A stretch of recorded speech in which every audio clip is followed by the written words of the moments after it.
बनारस, जिसे काशी और वाराणसी के नाम से भी जाना जाता है, भारत के उत्तर प्रदेश राज्य के मां गंगा के तट पर स्थित एक प्राचीन नगर, जिसे हिंदू धर्म में सबसे महत्वपूर्ण तीर्थ माना गया है। सांस्कृतिक और धार्मिक दोनों दृष्टिकोण से बनारस का एक अपना ही स्थान है। बनारस में ही भारत के कई विद्वान, लेखक, कवि जैसे जयशंकर प्रसाद, कबीर, वल्लभाचार्य, रविदास रहे और स्वामी तुलसीदास जी ने भी हिंदू धर्म के एक परम पूज्य ग्रंथ श्री रामचरितमानस बनारस में ही लिखी। ऐसा नगर जो शिव भक्ति और राम भक्ति में हमेशा विलीन रहता है। उसी बनारस के गंगा तट के किनारे पर बने एक प्राचीन मंदिर में राम स्तुति गूंज रही थी। पंडित वेदांत मिश्रा राम भक्ति में विलीन राम स्तुति गा रहे थे और मंदिर में जितने भी भक्त थे वो भी उनके साथ साथ राम जी की भक्ति में विलीन थे। ये दृश्य इतना मन लुभावन था कि मंदिर में जितने भी भक्त थे वो भी राम स्तुति गा रहे थे। राम स्तुति के पूर्ण होते ही पंडित वेदांत मिश्रा सब में प्रसाद बांटते हैं और फिर मंदिर से बाहर निकलते हैं। बाहर जितने भी कुत्ते, बंदर और जानवर उन्हें दिखाई देते हैं उन सब में रोटियां और फल बांटते हैं। ये उनका दिनचर्या था। पंडित वेदांत मिश्रा, जो आज से 2 साल पहले बस वेदांत मिश्रा थे और उनके गांव में सब उन्हें पागल कहते थे। वेदांत उत्तराखंड राज्य के भीमतल में रहते थे। वहां पर वो अपने मम्मी पापा और एक छोटी बहन के साथ रहते थे, पर उनके अजीब बर्ताव की वजह से सब उन्हें पागल कहते थे और इसी पागलपन की वजह से उनकी छोटी बहन की मौत हो गई थी, जिसकी वजह से उन्हें घर से निकाल दिया गया और फिर वो बनारस में आ गए और यहां पर एक साधु के साथ रहने लगे, जिनकी 6 महीने पहले ही रहस्यमय कारणों से मौत हो गई। और उनकी मौत के बाद वेदांत मिश्रा पंडित वेदांत मिश्रा हो गए और उस मंदिर के पुजारी बन गए, जो कि एक बहुत ही प्राचीन मंदिर माना जाता है। वो शुरू से ही भगवान राम के भक्त थे और इस मंदिर में भी वो भगवान राम की सेवा में लग गए।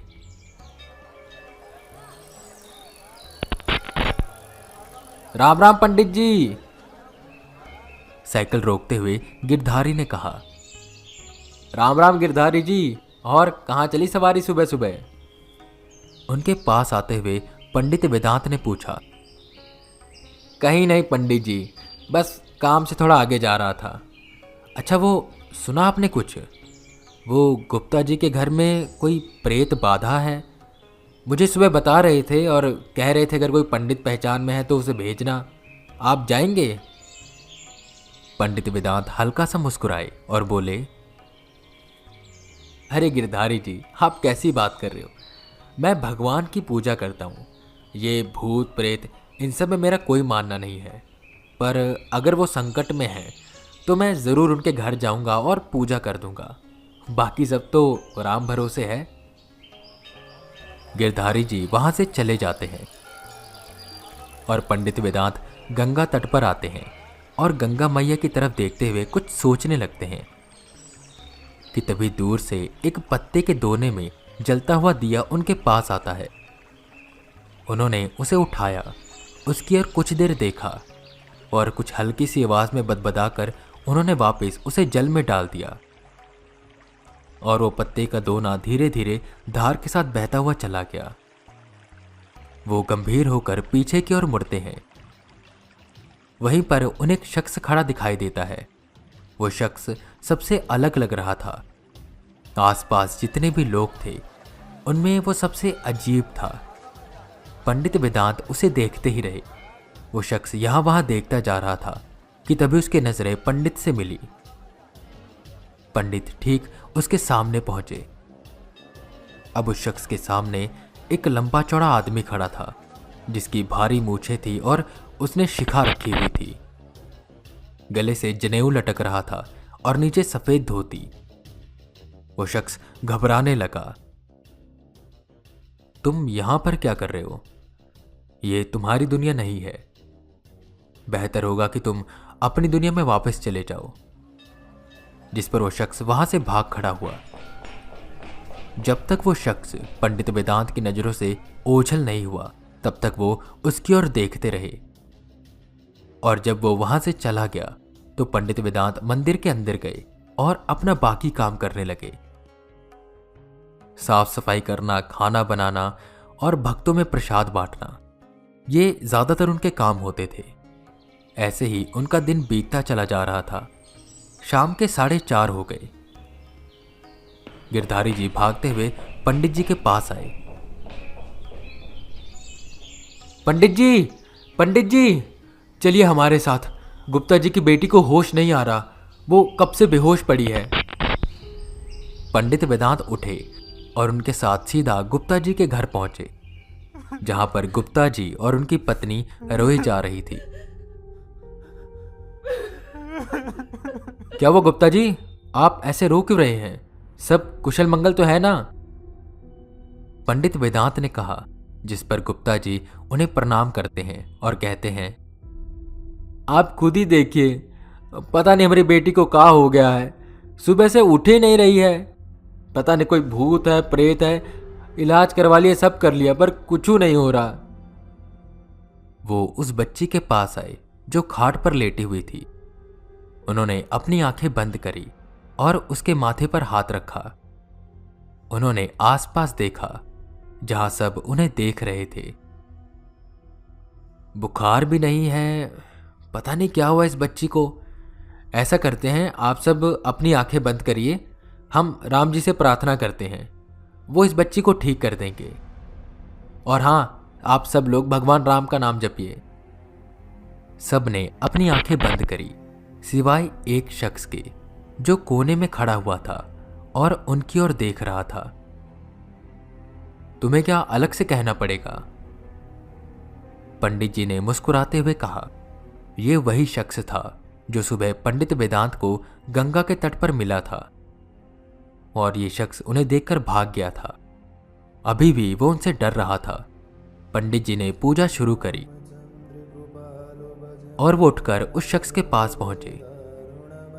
उसके पास जाकर उन्होंने कुछ अलग तरह के मंत्र पढ़ने शुरू किए, और देखते ही देखते पंडित जी मुस्कुराए और उन्होंने उसका नाम पूछा, श्रीकांत। और देखते ही देखते वो शख्स गायब हो गया। पंडित वेदांत ने गुप्ता जी की बेटी के चेहरे पर पानी के छींटे मारे, जिससे वो होश में आ गई। उसकी आवाज सुनकर सबने अपनी आंखें खोली। बच्ची को सही सलामत देखकर गुप्ता जी उसे अपने सीने से लगाते हैं और पंडित वेदांत का धन्यवाद करते हैं, जिस पर पंडित बस इतना कहते हैं, आप मुझे धन्यवाद मत कहिए, धन्यवाद कहना है तो भगवान राम जी को कहिए, ये सब उनकी कृपा से हुआ है। आखिर में होई सोई जो राम रची राखा। इतना बोलकर वो वहां से चले गए। सब अचंभित थे, क्योंकि उन्होंने सुना था पंडित जी ने एकदम से मंत्रों का जप बदल दिया था। उनमें कोई ना कोई तो खास बात थी, पर क्या ये कोई भी नहीं जानता था। यहीं हल्का हल्का अंधेरा हो गया था। शाम की आरती का समय हो रहा था। पंडित वेदांत आए, उन्होंने स्नान किया और शाम की आरती करने लगे।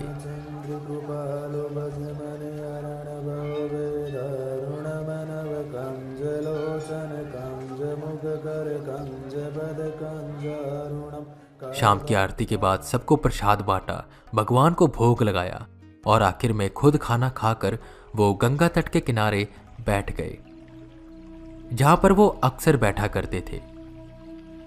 सामने के तट पर एक चिता जल के शांत हुई थी। सब जा चुके थे, बस वहां पर एक शख्स था जो खड़ा था और गंगा नदी की ओर देख रहा था।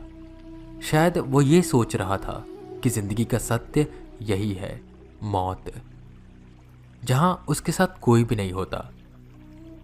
पैसे, रिश्ते, प्यार, दोस्त सब यहीं पर खत्म।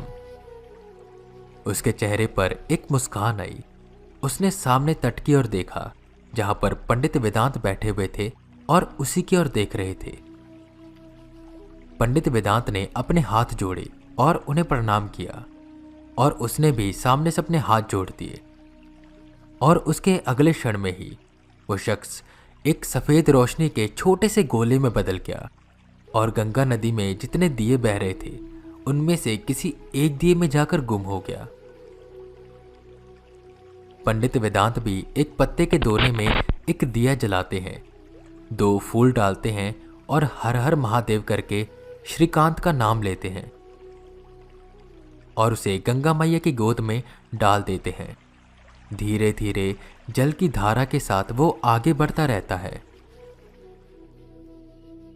सभी रूहें बुरी नहीं होती, कई रूहें बस मुक्ति के इंतजार में होती है। उन्हें जैसे ही मुक्ति मिल जाती है वो इस दुनिया से चली जाती हैं। इतना सोचकर वो उठे और वापस से मंदिर में आ गए। वहां वो अपने कक्ष में पहुंचे। वो आराम से लेटे ही थे कि तभी उनके फोन में एक मैसेज आया। उस मैसेज में एक लोकेशन लिखी हुई थी। ये लोकेशन बठिंडा पंजाब की थी। उन्होंने अपने खाट के नीचे रखे एक बड़े से बैग को निकाला। वो उसमें से कुछ सामान निकालकर एक बैग में भरने लगे। सारा सामान रखने के बाद वो एक दूसरे पंडित के पास पहुंचे। उन्होंने उसे बताया कि वो ज़रूरी काम से उत्तराखंड जा रहे हैं और वो अपने साथ एक बैग लिए वहां से निकल जाते हैं। वो बनारस से पहले लखनऊ जाते हैं, जहां पर एक होटल में उन्होंने अपने कपड़े बदले। Peach pink shirt, black pant, हाथ में घड़ी और आंखों पे सनग्लासेस। अब उनकी लुक पूरी तरह से चेंज हो गई थी, क्योंकि अब वो पंडित वेदांत मिश्रा से बस वेदा बन गए थे।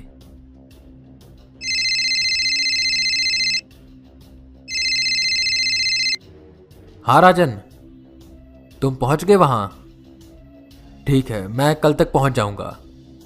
मेरे पहुंचने तक तुम सारी मशीन लगा दो और जितनी इंफॉर्मेशन कलेक्ट कर सकते हो उस एंटिटी के बारे में कलेक्ट करो। बाकी मैं आकर देखता हूं। फोन रखते ही वो खड़े हुए अपने अगले केस के लिए, जिसमें उन्हें पंजाब के बठिंडा में जाना था, जहां एक ऐसी एंटिटी का केस उनके सामने आया था जो घर में सबको परेशान कर रही थी।